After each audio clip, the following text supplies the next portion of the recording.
معزز ناظرین، السلام علیکم۔ آج کی اس محفل میں ہم آپ کو اسلام آباد تاشقند ہوائی پل کے قیام کی داستان سناتے ہیں۔ یہ ہوائی پل مارچ 1992 میں اس کا قیام عمل میں آیا تھا، لیکن یہ کیسے قائم ہوا؟ تو دوستو، 12 مارچ 1992 تاشقند ایئرپورٹ پر ازبکستان سول ایویشن کے چیف مسٹر غنی رفیقوف، ان کے ڈپٹی مسٹر تراسکوف، ایئرپورٹ مینیجر کے ڈپٹی مسٹر الیکسی، ازبک نائب وزیر خارجہ اور پی آئی اے کے جنرل مینیجر مسٹر مشرف اور ان کا staff, Tabani group of companies کے deputy manager mister Basit, mister Mansoor, Aziza Noori Tooba, Radha لانکینا، سلاوا اور رودک اور یہ خادم دور افق پر نظریں لگائے پی آئی اے کی پہلی پرواز کے متظر ہیں۔ ازبکستان ٹی وی اور ریڈیو کے نمائندے بھی اپنے کیمرے اور مائکروفون درست کر رہے ہیں۔ دور جب بھی کہیں جہاز نظر آتا ہے، ہر کوئی اندازہ لگاتا ہے کہ یہ کون سا جہاز ہے، بوئنگ یا ایلیوشن۔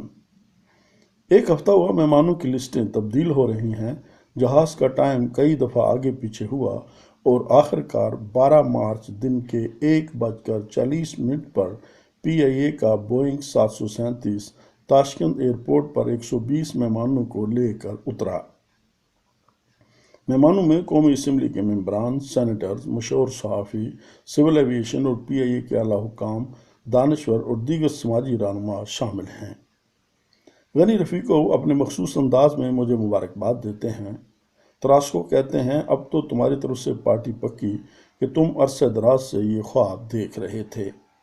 میں اپنی خوشی کو بیان نہیں کر سکتا، کیونکہ واقعی کئی سالوں سے میں اپنی استطاعت پر کوشش کر رہا تھا کہ پاکستانی رہنما اور بیوروکریٹ اور ازبک بیوروکریٹ مستقبل کے اپنے مشترکہ گھر کے تصور کو سمجھ لیں۔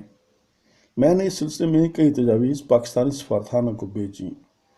جب سے پیریستروئکا شروع ہوا، تاشقند میں رہنے والے ایک پاکستانی کی حیثیت سے آج کی تبدیلیاں مجھے چند سال پہلے نظر آنا شروع ہو گئی تھیں، اور اس خادم نے برملا ان کا تذکرہ ماسکو میں پاکستان کے سفیر محترم عبدالستار صاحب، معراج خالد صاحب، مولانا کوثر نیازی اور دوسرے بہت سارے ایسے حضرات کے سامنے کیا جو کہ وقتاً فوقتاً تاشقند آتے رہے۔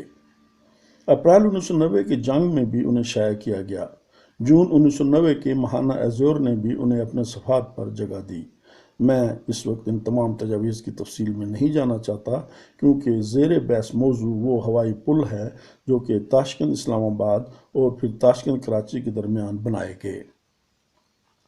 تقریباً 2 سال پہلے پی آئی اے کے ایک وفد نے تاشقند میں سول ایویشن کے حکام سے مذاکرات کیے تھے اور چند تجاویز مرتب کی تھیں، لیکن ان کا کوئی خاطر خواہ اثر نہ ہوا۔ کراچی سے میرے دوست یوسف عبدالعزیز قدوائی آئے ہوئے تھے۔ میں نے ان سے پاکستان اور ازبکستان کے درمیان ہوائی اور زمینی راستوں کی اہمیت کا ذکر کیا۔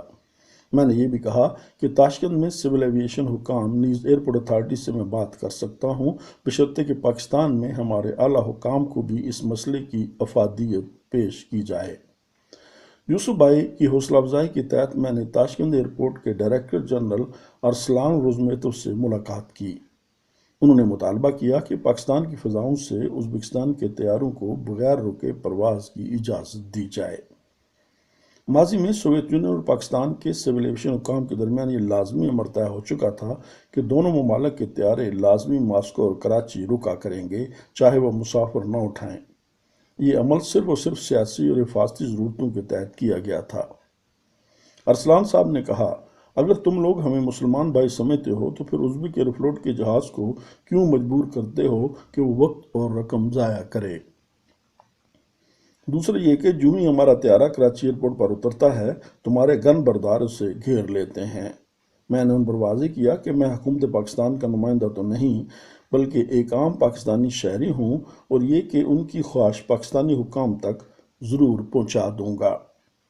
دوسرا یہ کہ گن بردار ازبک طیارے کو ہی نہیں بلکہ ہمارے اپنے طیارے کو بھی گھیر لیتے ہیں، اور یہ عمل حفاظت کے نقطہ نظر سے کیا جاتا ہے۔ بہرحال میری ان باتوں کے نتیجے میں ازبکستان سول ایویشن کے چیف جناب غنی رفیقوف نے مجھے ارسلان صاحب کی خواہش کے لیے باقاعدہ سرکاری طور پر ایک خط دے دیا۔ اب ضروری تھا کہ ٹھوس طریقے سے کام کیا جائے۔ ازبکستان اور پاکستان کے درمیان پہلے ہوائی پل کی داستان کا پہلا حصہ اس کے ساتھ ہی ختم ہوتا ہے۔ جلد ہی ہم دوسرا حصہ آپ کی خدمت میں پیش کریں گے۔ ہماری آج کی بات سننے کے لیے آپ کا بہت بہت شکریہ۔ سامعین، یاد رکھیے کہ اگر آپ کو وسطی ایشیا میں کوئی دلچسپی ہے یا پاکستان اور وسطی ایشیا کے تعلقات کو جاننا چاہتے ہیں تو ہمیں لائک کرنا نہ بھولیے گا اور سبسکرائب بھی ضرور کیجیے گا۔ شکریہ۔